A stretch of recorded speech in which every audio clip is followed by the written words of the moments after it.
Hey everyone, it's Short Fiction Friday. This week I read 3 short stories: 310 to Yuma by Elmore Leonard, Region of the Flesh by Richard Christian Matheson, and P. Moran, Diamond Hunter by Percival Wilde. Let's start off with Elmore Leonard, 310 to Yuma.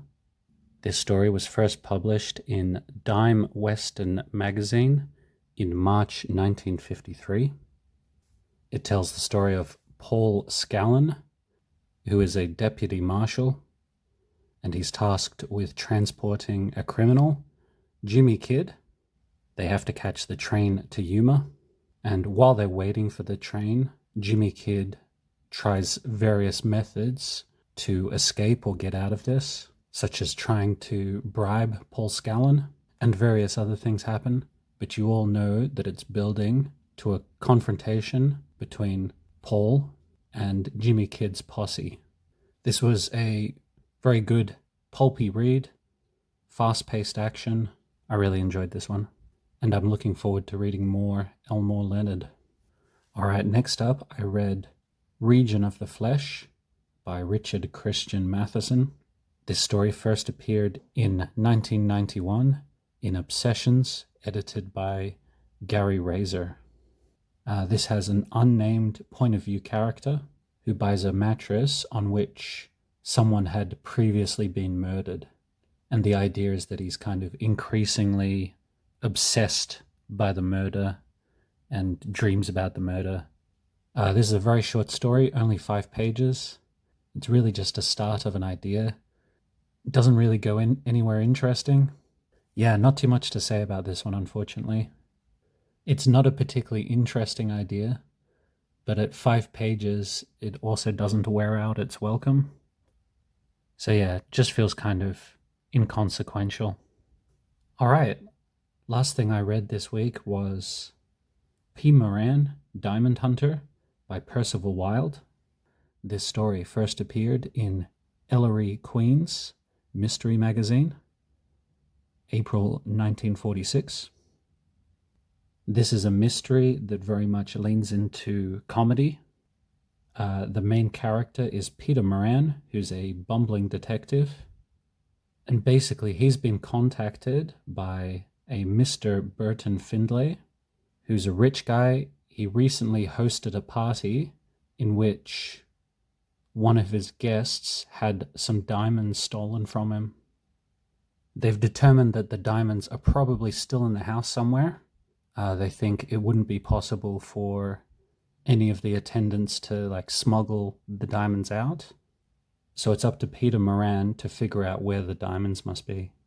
And of course, because he's a bumbling detective, he makes things worse in a lot of ways. The humor is often self-referential. There's a lot of cute references to other mystery writers or other detective characters. And it wasn't laugh out loud funny, but it was mildly humorous. The one thing that kind of confused me about this story is that it's written with a framing device of characters sending each other telegrams or writing each other letters. And at a certain point, it's very confusing. Are they still writing letters or not? Because you get into long recollections of dialogue. It's did he write all this down in a letter? So kind of an unneeded framing device. I would have liked just a straightforward story. Maybe that's my fault for being too easily confused. Yeah, this was alright. Alright, and rating these stories, putting them into my big list. The Elmore Leonard one is the only one that's going to make the list this week. I'm putting that in number 7, so just above Kathy Koja. The other 2 stories were just average, so they're not going to make the list. Okay, let's pick some new stories. The way this works is simple. We've got book number 1 here, book number 6 here. The 6-sided die will select the book. The 12-sided die will select the story within the book. All right, let's select the first story.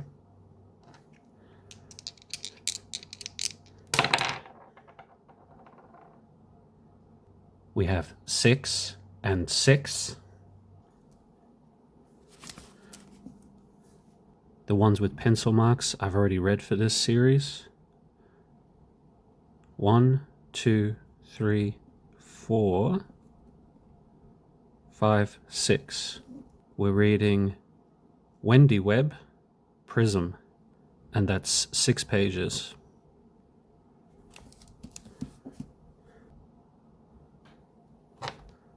All right, second roll.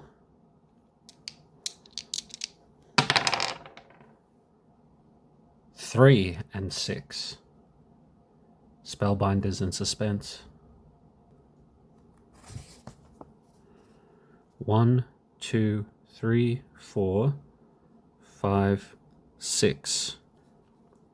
Yours truly, Jack the Ripper, by Robert Bloch, and that is 20 pages, which brings us to a total of 26 pages so far. Okay, third roll.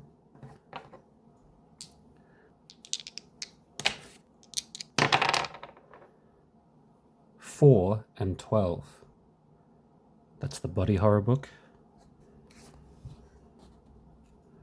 1, 2, 3, 4, 5, 6, 7, 8, 9, 10, 11, 12. The Look by Christopher Fowler, and that is also 20 pages. So that takes us to 46 pages total. Okay, fourth roll.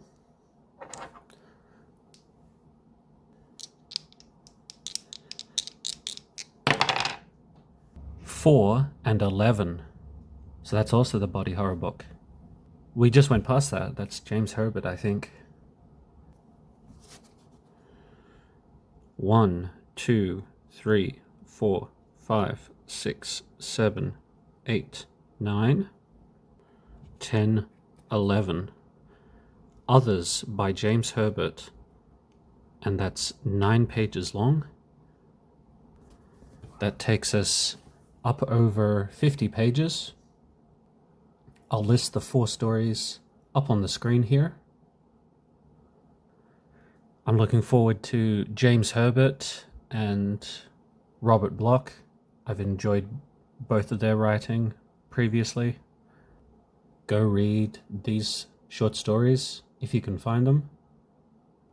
And I'll see you all again next week. Thanks for watching. Bye.